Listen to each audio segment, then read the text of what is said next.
Friends welcome back. So friends आज हम देखेंगे वो कॉमन मिस्टेक्स जो अक्सर इंग्लिश लर्नर्स करते हैं।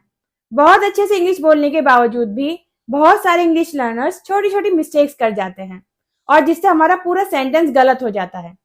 ये गलती अक्सर मुझसे भी हुआ करती थी और ये सही करना बहुत जरूरी है।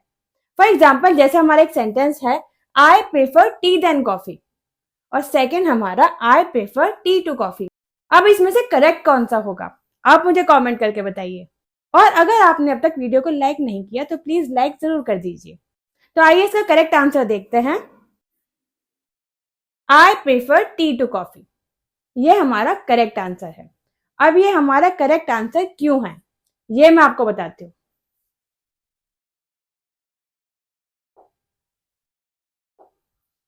I prefer tea to coffee. अब प्रेफर हमारा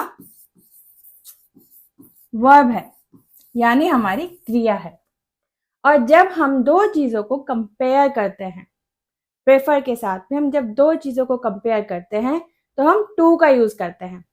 I prefer tea to coffee. I prefer summer to winter यानी मुझे गर्मियां सर्दी से ज्यादा पसंद है। Summer to winter. I prefer reading to watching TV. I prefer reading यानी मुझे रीडिंग करना टीवी देखने से ज्यादा पसंद है।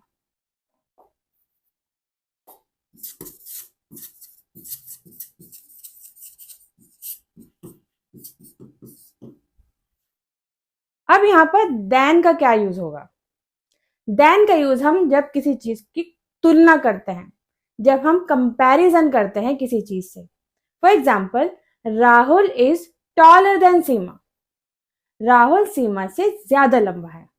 जब हम किसी से किसी का कंपैरिजन करते हैं वहां हम देन का यूज करते हैं। जैसे Rahul is better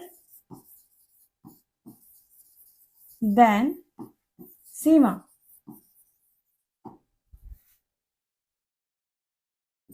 Mohan is taller than Rahul। इस तरह से जब हम कंपैरिजन करते हैं वहां हम देन का यूज करते हैं। I hope you understand. आइए सेकंड सेंटेंस देखते हैं।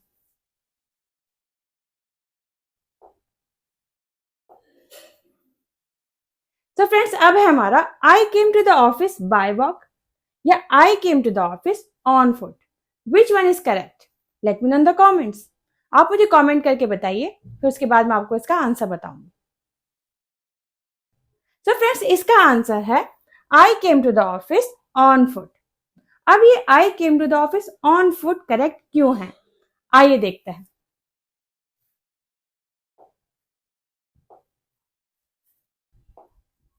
I came to the office on foot। I came to the office on foot correct क्यों है क्योंकि हम जब डिफरेंट मोड ऑफ ट्रांसपोर्ट की बात करते हैं तो हम वहां पर डिफरेंट प्रेपोजिशन का यूज करते हैं। By is used with mode of transport like car bus train aeroplane. इस तरह के जब हम व्हीकल यूज करते हैं वहां हम बाय का यूज करते हैं और जब हम पैदल कहीं जाने की बात करते हैं वहां हम ऑन का यूज करते हैं। आई ट्रेवल्ड बाय बस। I traveled by bus। उसने बस से ट्रेवल किया। I came by car। मैं कार से आया। I came by car। अब वॉक और फुट कोई व्हीकल नहीं है इसलिए हम उसके साथ में ऑन का यूज करते हैं। सो माय फ्रेंड्स याद रखिएगा जब हम किसी व्हीकल से सफर करने की बात करेंगे तो वहां हम बाय का यूज करेंगे और जब हम वॉक या फुट की बात करेंगे वहां हम ऑन का यूज करेंगे। आई होप यू अंडरस्टैंड। आइए अब दूसरा देखते हैं।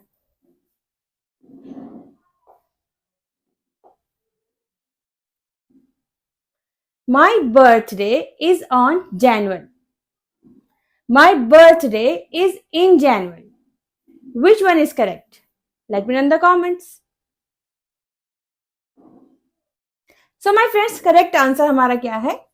माय बर्थडे इज इन जनवरी। अब ये माय बर्थडे इज इन जनवरी ठीक क्यों है, ये हम देखते हैं।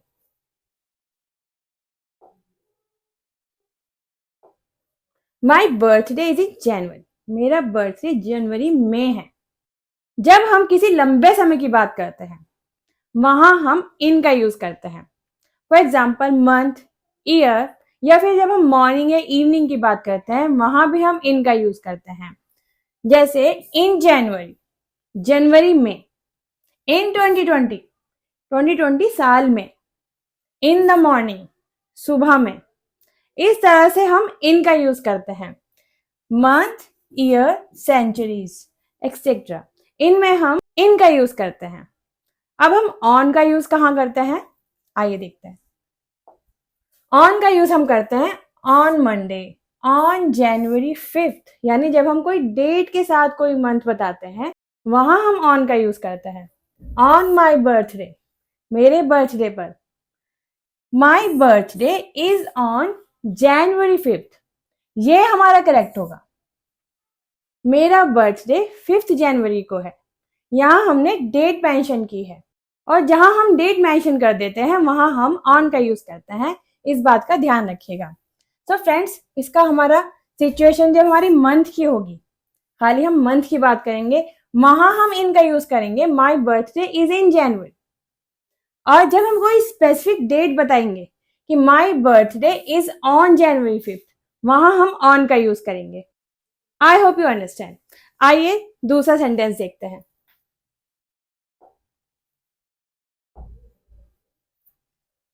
I made a blunder mistake. I made a mistake. Which one is correct? Let me know in the comment. पहले आप मुझे कमेंट करके बताइए इसका सही आंसर क्या होगा, फिर मैं आपको बताऊंगी। तो इसका सही आंसर होगा I made a mistake. अब ये I made a mistake सही क्यों है, आइए इसको समझते हैं।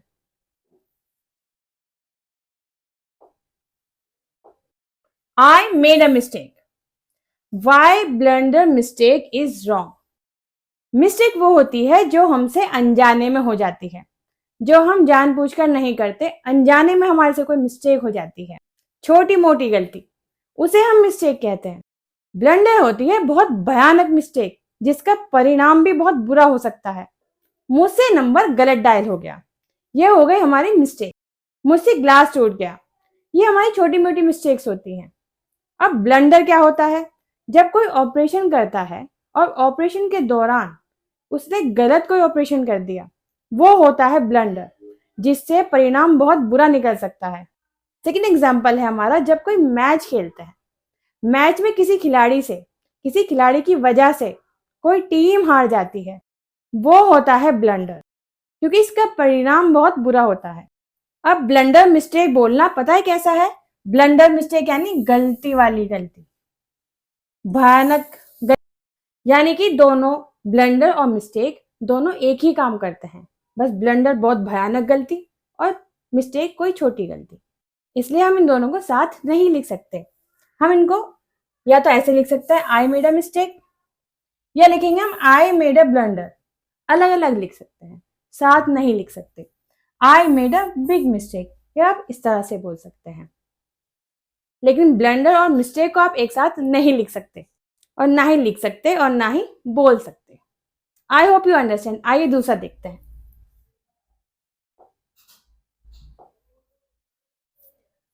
I will give to you soon. I will give it to you soon. Which one is correct?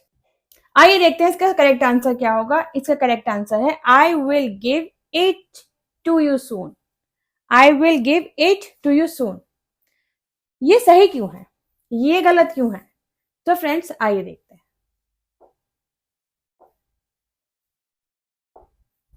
I will give it to you soon. give हमारा एक वर्ब है, यानी ट्रांजिटिव वर्ब। ट्रांजिटिव वर्ब क्या होती है? ट्रांजिटिव वर्ब होती है जिसे ऑब्जेक्ट की जरूरत होती है। ऑब्जेक्ट के बिना यह सेंटेंस अधूरा होता है। अब मैंने कहा आई गिव, मैं दूंगा, मैं क्या दोगे? जब आप ये कहोगे मैं गिफ्ट दूंगा, मैं घड़ी दूंगा, मैं पेन दूंगा, तो समझ में आ रहा है कि हाँ कुछ देंगे। अब आई गिव मैं दूंगा, आई गिव यू मैं तुम्हें दूंगा, इनकम्प्लीट है, क्या दोगे ये बताना, रह ही गया। अब आपने कहा I give you a book, मैं तुम्हें एक बुक दूंगा, अब ये सेंटेंस कंप्लीट है। ये ऐसा है जैसे आपने कहा मैं दूंगा, अब सामने वाला आपसे सवाल करेगा क्या, अब आप कहोगे मैं तुम्हें किताब दूंगा, तो समझ में आएगा कि हाँ ये कुछ देगा। Subject verb plus object plus indirect object plus time, इसका स्ट्रक्चर इस तरह से बनता है। सब्जेक्ट हुआ हमारा आई, वर्ब हुआ हमारा विल गिव, ऑब्जेक्ट हुआ हमारा इट, इनडायरेक्ट ऑब्जेक्ट हुआ हमारा टू यू, टाइम यानी सून जल्दी, मैं तुम्हें यह चीज जल्दी दूंगा। आई मैं विल दूंगा यह चीज, टू यू तुम्हें, सून जल्दी, इस तरह से हम इसको बोलेंगे।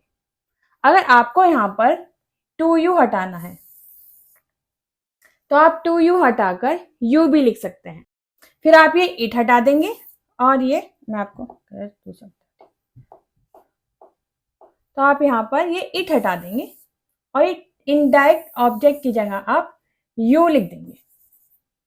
आई विल गिव यू, मैं तुम्हें दूंगा अ गिफ्ट, एक गिफ्ट, आप इसको इस तरह भी लिख सकते हैं।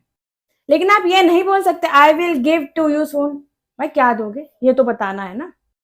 आई will give you the keys, I will give you the details tomorrow, मैं तुम्हें चाबियां दूंगा, मैं तुम्हें इसकी डिटेल्स कल दे दूंगा। I hope you understand. आइए दूसरा देखते हैं।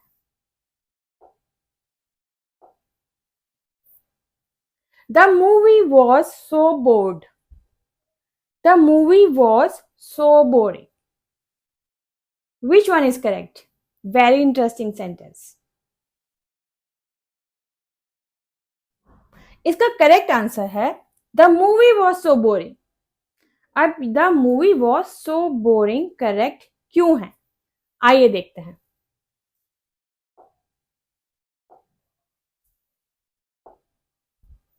The movie was so boring, board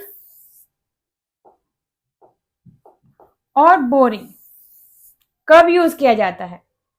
जिसे बोरियत महसूस हो रही है। बोरियत महसूस किसे हो सकती है? किसी इंसान को ही तो महसूस हो सकती है ना, किसी चीज को तो नहीं हो सकती। तो जब हम किसी इंसान की बात करेंगे कि उसे बोरियत महसूस हो रही है, I was bored by the movie, वहां हम बोर्ड का यूज करते हैं, मैं मूवी से बोर हो गया था। अब बोरिंग का यूज हम कहाँ करते हैं? जो बोरियत पैदा करता है, जैसे कोई चीज। The movie was so boring, movie boring थी। The lecture was so boring, lecture बहुत ज्यादा बोरिंग था। यानी जब हम इंसान से हटके कोई बात करेंगे, जैसे लेक्चर की, मूवी की, वहां हम बोरिंग का यूज करेंगे। लेकिन जब हम किसी इंसान की बात करते हैं, वहां हम बोर्ड का यूज करते हैं। They were bored during the meeting, वे मीटिंग के दौरान बोर हो गए थे। सो आई होप आपको समझ में आ गया होगा कि बोर्ड का यूज हमें कहाँ करना है और बोरिंग का यूज हमें कहाँ करना है। आइए नेक्स्ट सेंटेंस देखते हैं।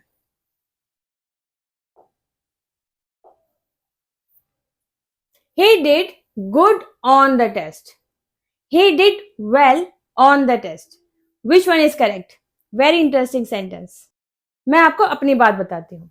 जब मैंने ये सेंटेंस देखा था, जब मैंने सेंटेंस पढ़ा था, तो उस दौरान मैं भी सेंटेंस में कंफ्यूज हो गई थी। अब मैं कंफ्यूज किस बात पर हो गई थी ये मैं आपको बाद में बताऊंगी। पहले आप इसमें से मुझे करेक्ट सेंटेंस बताइए, कौन सा सेंटेंस करेक्ट है। आइए देखते हैं करेक्ट कौन सा है। He did well on the test. अब ये करेक्ट क्यों है, आइए देखते हैं।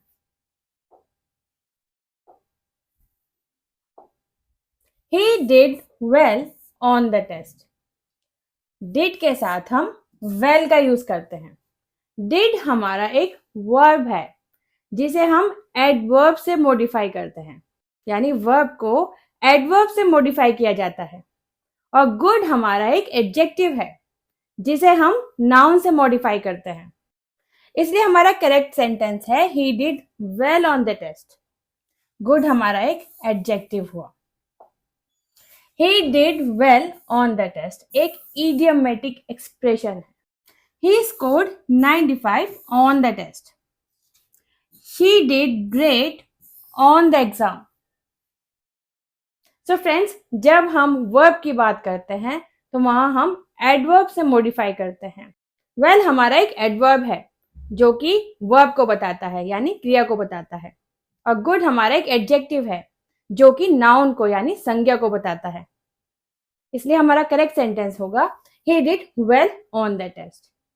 अब एक बात मेरे समझ में नहीं आई थी, जहां मैं कंफ्यूज हुई थी। चलो डिड और वेल और गुड ये तो सही है, समझ में आ गया, लेकिन ऑन द टेस्ट क्यों आया है, यहाँ इन द टेस्ट क्यों नहीं आया?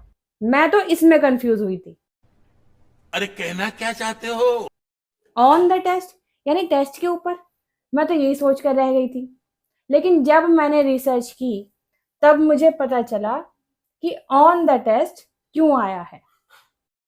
जब हम टेस्ट में परफॉर्मेंस की या सक्सेस की बात करते हैं वहां हम ऑन द टेस्ट का यूज करते हैं, और इस सेंटेंस में हमने कहा कि उसकी परफॉर्मेंस कैसी थी, यानी कि उसने अच्छा परफॉर्म किया था, इसलिए हमने वहां ऑन का यूज किया था।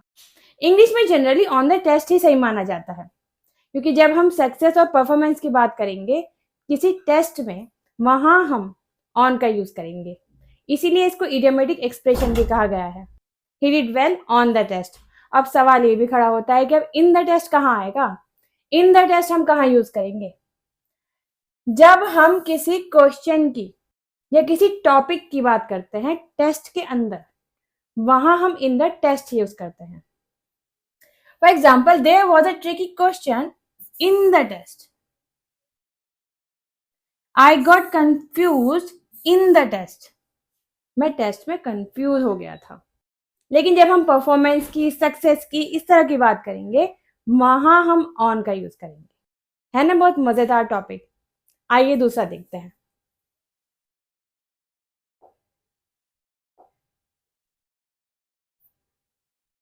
आई am used to wake up early. I am used to waking up early. Which one is correct? पहले आप मुझे कमेंट करके बताइए। सो फ्रेंड्स, इसका करेक्ट आंसर है I am used to waking up early. लेकिन ये सही क्यों है, आइए देखते हैं।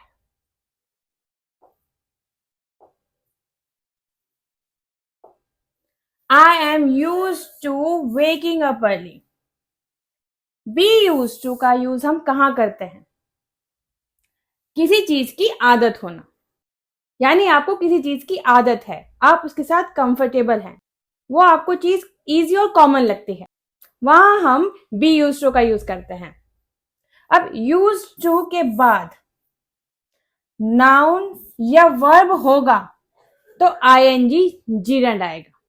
फॉर एग्जाम्पल, वेकअप हमारा एक वर्ब है, क्रिया है, और इसकी जिरंड फॉर्म होती है वेकिंग अप, इसलिए यहां पर वेकिंग अप आया है।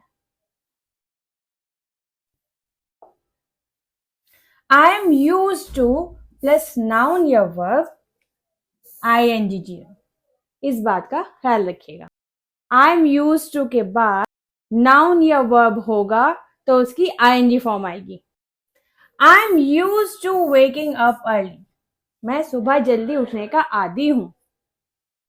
She is used to working late, वो देर तक काम करने की आदी है। They are used to the cold, वे ठंड के आदी हैं, यानी कि ठंड वाली जगह में रह रहकर वो ठंड के आदी हो गए। अब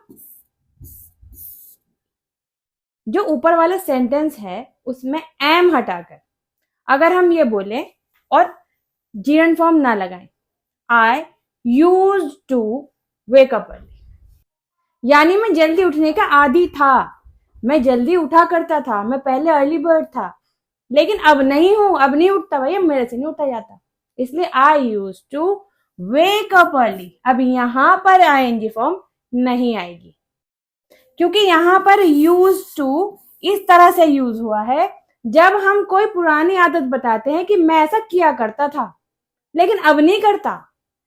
इस तरह की फॉर्म में आप वेक अप लिखें। I use to wake up early. वहां आपने अभी की बात बताई थी, यहां आपने पुरानी आदतें बताई कि मैं पहले जल्दी उठा करता था लेकिन अब नहीं उठता भाई, मुझसे उठा नहीं जाता, मैं नहीं उठूंगा जल्दी। आई होप यू अंडरस्टैंड। आइए दूसरा सेंटेंस देखते हैं।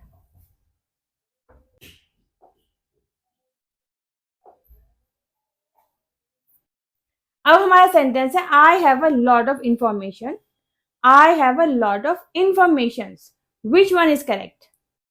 सो फ्रेंड्स, करेक्ट आंसर इसका है I have a lot of information. Informations नहीं होता, इंफॉर्मेशन करेक्ट होता है कि आपके पास बहुत सारी इंफॉर्मेशन हो लेकिन आप एस नहीं लगाएंगे। आइए इसको डिटेल से समझते हैं।